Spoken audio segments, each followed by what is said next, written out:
ફરી મળ્યા છીએ નવા ચેપ્ટર સાથે। તો કે નવા ચેપ્ટર આપણે શું શીખવાનું છે? તો કે ત્રિકોણ વિશે અને તેના ગુણધર્મો વિશે।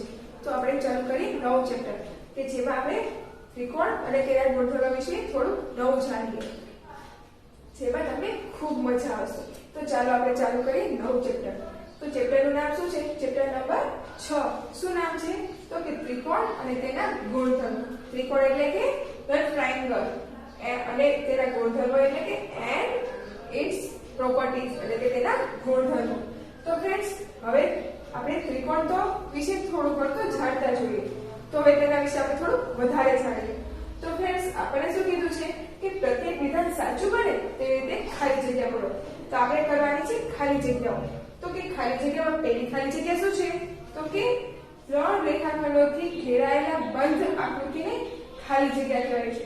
એટલે કે ત્રણ રેખાખંડો એટલે કે આ રેખાખંડો છે, આ બીજો રેખાખંડ અને આ ત્રીજો રેખાખંડ। તો આ ત્રણ રેખાખંડોથી ઘેરાયેલા બંધ આકૃતિને શું કહેવાય? તો ફ્રેન્ડ્સ, આને શું કહેવાય? આ તો બધાને આવડતું હોય। શું કહેવાય ફ્રેન્ડ્સ? તો કે યસ, આને કહેવાય ત્રિકોણ। તો આપણે શું ચાલુ આવશે? તો કે ત્રણ રેખાઓથી ઘેરાયેલા બંધ આકૃતિને શું કહેવાય? તો કે ત્રિકોણ। કોને કહેવાય ત્રિકોણ? તો કે ત્રણ રેખાખંડોથી ઘેરાયેલા બંધ આકૃતિને। હવે તેવી જ રીતના આપણને શું કીધું છે કે ત્રિકોણને કુલ ખાલી જગ્યા ખૂણા હોય છે। તો ચાલો એ પણ જોઈ લઈએ। તો કે આ ત્રિકોણ છે તેને કેટલા ખૂણા છે? તો કે પહેલો ખૂણો આ છે એટલે કે 1, ઓકે ફ્રેન્ડ્સ। પછી છે બીજો ખૂણો આ એટલે કે 2 અને ત્રીજો ખૂણો છે તો કે આ। તો ફ્રેન્ડ્સ, કેટલા ખૂણા બન્યા? તો કે 3। કયા કયા? તો કે એક આ, બીજો આ અને ત્રીજો આ। તો કુલ કેટલા ખૂણા થયા? તો કે 3। તો ત્રિકોણને કુલ કેટલા ખૂણા હોય છે? તો કે 3 ખૂણા હોય છે। હવે તેવી જ રીતના ત્રિકોણને કુલ ખાલી જગ્યા બાજુ હોય છે। તો હવે જોઈએ બાજુઓ। તો બાજુઓ કોને કહેવાય? તો કે આને કહેવાય બાજુઓ। તો કે કેટલી છે? તો આ 1, પછી આ 2 અને આ 3। તો કેટલી બાજુઓ છે ફ્રેન્ડ્સ? તો કે 3। તો ત્રિકોણને કુલ કેટલી બાજુઓ હોય છે? તો કે 3 બાજુઓ। હવે ત્રિકોણ ABC માં રેખાખંડ AB અને રેખાખંડ BC નો અંતર્ગત ખૂણો ખાલી જગ્યા છે। ચલો એ જોઈએ। હવે આપણને આપ્યો છે ત્રિકોણ A, B અને C। આ આપણો ત્રિકોણ છે, તો તેમાં કીધું છે રેખાખંડ AB એટલે કે આ રેખાખંડ AB અને રેખાખંડ BC એટલે કે આ રેખાખંડ BC। તો તેમાં શું કીધું? અંતર્ગત ખૂણો। તો કે આ ખૂણો 2 માં આવ્યો એટલે કે આ ખૂણાને શું કહેવાય? તો કે અંતર્ગત ખૂણો કયો છે? તો કે B। તો જો ફ્રેન્ડ્સ, ત્રિકોણ ABC માં રેખાખંડ AB અને રેખાખંડ BC નો અંતર્ગત ખૂણો કયો થયો? તો કે B। હવે તેવી જ રીતના આપણે ત્રિકોણ PQR માં ખૂણો Q અને ખૂણો R ને અંતર્ગત બાજુ છે। તો હવે એ જોઈએ। તો કે આ ખૂણો છે, આને આપણે ત્રિકોણ છે, તો તેને હવે આપણે ABC નામ આપીએ। PQ અને R નામ આપી દીધું। તો આપણે શું કીધું છે કે આ ખૂણો Q રહ્યો A અને ખૂણો R રહ્યો A, એ બંને કીધું છે કે અંતર્ગત બાજુ ખૂણો છે। તો તેનો રેખાખંડ કેવો બનશે? તો કે આ ખૂણો કયો? રેખા તો કે રેખાખંડ QR એ બન્યો। તો કે શું જવાબ આવશે? તો કે ત્રિકોણ PQR માં ખૂણો Q અને ખૂણો R, તેની અંતર્ગત બાજુ કઈ આવી? તો કે રેખાખંડ QR। તો ફ્રેન્ડ્સ, સમજાઈ ગયું ને? હવે તેવી રીતે આપણે જોઈ લઈએ આગળ। તો તેમાં શું કીધું છે ફ્રેન્ડ્સ? તો કે ત્રિકોણ FOX માં ખૂણો O ની સામેની બાજુ ખાલી જગ્યા છે। તો ચલો એ જોઈ લઈએ। હવે આ આપણો ત્રિકોણ છે, તો શું કીધું છે કે F O અને X। તો એમ કીધું છે તેમાં ખૂણાની આ ખૂણો O છે તેની સામેની બાજુ ખાલી જગ્યા છે। આ બાજુ કઈ થાય? તો કે આ સામેની બાજુ આ થાય। તો કે કઈ થઈ? તો રેખાખંડ FX। કઈ? આ બાજુ લીધી ને આપણે, તો કઈ આવ્યું? તો કે આ રેખાખંડ FX। તો જો ફ્રેન્ડ્સ, આવી ગયો જવાબ। ત્રિકોણ FOX માં ખૂણો O ની સામેની બાજુ કઈ થાય? તો કે રેખાખંડ FX। હવે તેવી જ રીતના ત્રિકોણને કુલ ખાલી જગ્યા આપવો હોય છે। તો તો કે કેટલા અંગો હોય છે ત્રિકોણને? તો ચાલો એ આપણે જોઈ લઈએ. આપણે હમણાં જ જોયું કે ત્રિકોણને ખૂણા કેટલા હોય? તો કે 1, 2 અને 3 અને બાજુઓ તો કે 1, 2 અને 3. તો 3 ને 3 કેટલા થાય? તો કે 6.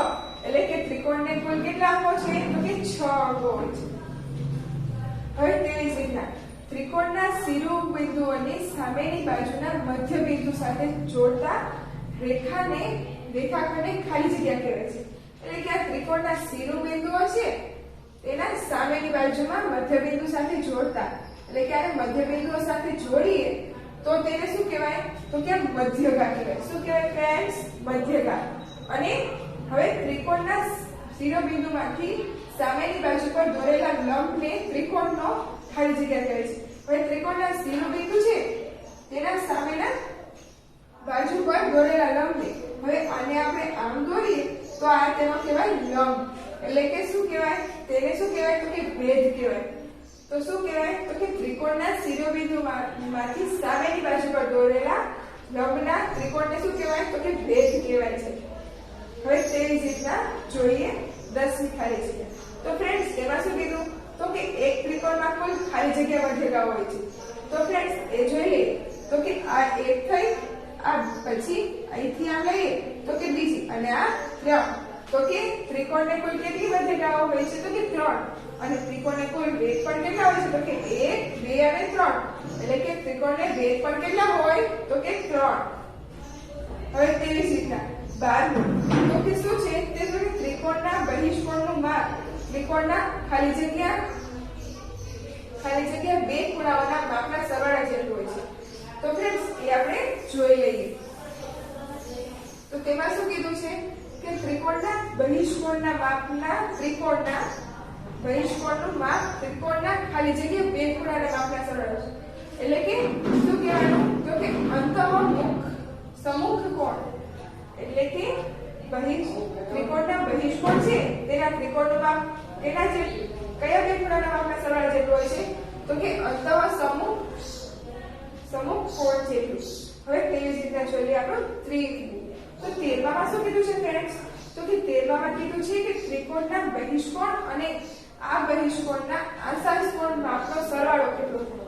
તો ફ્રેન્ડ્સ આમાં પણ આપણે અગાઉ જોયું તેવી રીતના તો કે ત્રિકોણનો બહિષ્કોણ અને આ બહિષ્કોણના આંશાંશ કોણનું માપના સરવાળો કેટલો થાય?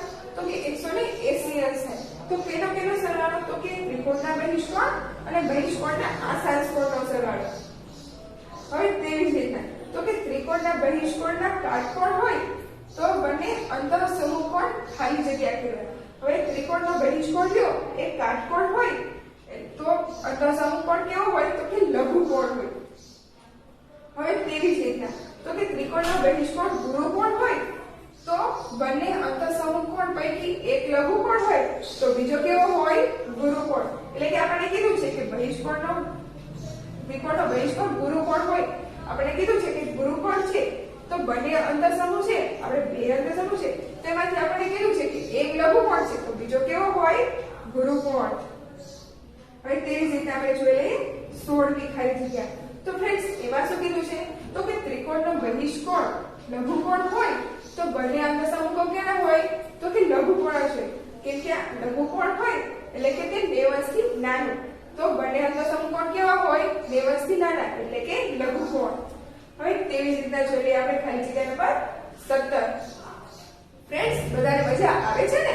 તો ચાલો હજી આપણે આમાં થોડું આગળ શીખી લઈએ. તો ફ્રેન્ડ્સ હવે શું ખાલી જગ્યા કીધી છે? તો કે ત્રિકોણના ત્રણેય ખૂણાના માપનો સરવાળો ખાલી જગ્યા અંશ થાય. તો જો ફ્રેન્ડ્સ આ આપણો ત્રિકોણ છે, આ ત્રિકોણ છે તેના કેટલા ખૂણા હોય આપણે? તો કે 3, 1, 2 અને 3. આ ત્રણેય ખૂણાના માપનો સરવાળો કરી એટલે કેટલો થાય ફ્રેન્ડ્સ? તો કે 180 અંશ. હવે સમબાજુ ત્રિકોણમાં બે એ જ તેની ખાલી જગ્યા હોય છે. એટલે કે સમબાજુ ત્રિકોણ એટલે કે બધી બાજુ ત્રિકોણના માપ સરખા હોય ત્યારે તેનો ભેદ હોય એ જ તેની શું કહેવાય? તો કે મધ્યગા કહેવાય છે. હવે તેવી રીતના 19મી ખાલી જગ્યા. તો ફ્રેન્ડ્સ તેમાં શું કીધું છે કે સમદ્વિબાજુ ત્રિકોણમાં તેની સરખી ન હોય તો તેવી બાજુ પરની મધ્યગા એ તેના ખાલી જગ્યા જેટલી હોય છે. એટલે કે સમદ્વિબાજુ ત્રિકોણમાં એટલે કે બે બાજુ સરખી હોય એવો જે ત્રિકોણ હોય તેની સરખી ન હોય બાજુ તો તેની મધ્યતા એટલે કે જે તેની મધ્યતા છે એ કેટલી હોય તો તેના ભેદ જેટલી હોય છે. હવે તેવી રીતના 20મી ખાલી જગ્યા. તો ફ્રેન્ડ્સ તેમાં શું કીધું છે તો કે સમબાજુ ત્રિકોણના દરેક ખૂણાનું માપ કેટલું હોય તો કે 60. એટલે સમબાજુ એટલે કે દરેક ખૂણા સરખા હોય એટલે કે દરેક બાજુઓ પણ સરખી હોય એટલે કે દરેક ખૂણાનું માપ કેવું હોય તો કે 60 અંશ 60 અંશ. કે ફ્રેન્ડ્સ તો સમબાજુ ત્રિકોણના દરેક ખૂણાનું માપ કેટલું હોય ફ્રેન્ડ્સ તો કે 60 અંશ. તો કે ત્રિકોણના બે બાજુઓના માપનો સરવાળો તેની ત્રીજી બાજુના માપ કરતાં ખાલી જગ્યા હોય છે. એટલે કે ત્રિકોણના બે બાજુના માપનો સરવાળો આપ્યો છે એટલે કે આ એક બાજુનો આ બાજુનો આપણને આપ્યો છે સરવાળો તો તે ત્રીજી માપ કરતાં તો હંમેશા વધારે જ હોય ને. તો શું જવાબ આવશે કે ત્રિકોણના બે બાજુના માપનો સરવાળો તેની ત્રીજી બાજુના માપ કરતાં વધારે હોય છે. તો હવે જોઈ લઈએ આપણે 22મી ખાલી જગ્યા. તો તેમાં શું કીધું છે ફ્રેન્ડ્સ તો કે ત્રિકોણની બે બાજુઓના માપનો તફાવત તેની ત્રીજી બાજુના માપ કરતાં ખાલી જગ્યા હોય છે. એટલે કે આપણને બે બાજુઓ આપ્યા છે બરોબર તો તેના માપનો તફાવત એટલે કે બેની બાદબાકી કરતા તે ત્રીજી બાજુના માપ કરતાં કેવું હોય તો કે ઓછું હોય. એટલે કે શું થાય તો કે ત્રિકોણની બે બાજુઓના માપનો તફાવત તેની ત્રીજી બાજુના માપ કરતાં કેવો હોય છે તો કે ઓછો હોય છે. હવે તેવી રીતના જોઈ લઈએ આપણે તો કે ખાલી જગ્યા નંબર 23. તો 23માં શું કીધું છે તો કે કાટકોણ ત્રિકોણમાં એક બાજુનો વર્ગ વત્તા બીજી બાજુનો વર્ગ બરાબર ખાલી જગ્યાનો વર્ગ. તો જુઓ ફ્રેન્ડ આ કાટકોણ ત્રિકોણ હોય કાટકોણ ત્રિકોણ એટલે કે આવો ત્રિકોણ આ ત્રિકોણ હોય તો તેમાં આ બાજુનું માપ આપ્યું હોય અને આ બાજુનું માપ આપ્યું હોય તો તે આ એક બાજુનો વર્ગ અને બીજી બાજુનો વર્ગ તો એ શું થાય આ બાજુનો વર્ગ એટલે કે આને શું કહેવાય તો કે કર્ણનો વર્ગ. તો ફ્રેન્ડ્સ આમાં શું જવાબ આવશે તો કે કાટકોણ ત્રિકોણમાં એક બાજુનો વર્ગ વત્તા બીજી બાજુનો વર્ગ બરાબર શું થશે તો કે કર્ણનો વર્ગ. એટલે કે આમાં અને આમાં એ કેટલું હોય આ બેના સરવાળાથી આ બેના સરવાળા કરતા જે માપ મળે તે માપને કહેવાય કર્ણ. તો હવે જોઈએ બીજું. તો ફ્રેન્ડ્સ તેમાં શું કીધું છે કે આપેલા કૌંસમાં આપેલા વિકલ્પોમાંથી સાચો વિકલ્પ પસંદ કરીને ખાલી જગ્યા પૂરો. તો ફ્રેન્ડ્સ આમાં શું કીધું છે તો કે ત્રિકોણ ABC માં રેખાખંડ ABD અને રેખાખંડ લંબ છે રેખાખંડ AC તો રેખાખંડ BD એ ખાલી જગ્યા છે. તો શું કીધું છે કે આ ત્રિકોણ છે તો એમાં ABC તો શું કીધું છે તેમાં લંબ છે A રેખા BD એટલે કે અહીંયા કણે D તો શું કીધું છે તો કે રેખાખંડ BD જો એ AC ને લંબ છે. તો હવે આનો શું થશે BD તો તે શું કહેવાય તો કે ભેદ કહેવાય. એટલે કે ત્રિકોણ ABC માં રેખાખંડ BD લંબ રેખાખંડ AC તો રેખાખંડ BD એ શું કહેવાય તો કે ભેદ કહેવાય. ફ્રેન્ડ્સ તમને સમજાઈ ગયું ને અને મજા પણ આવી ને તો ફરી થોડી વારમાં આવા તે થોડા આગળ વધુ શીખવા માટે આપણે ફરી મળીશું.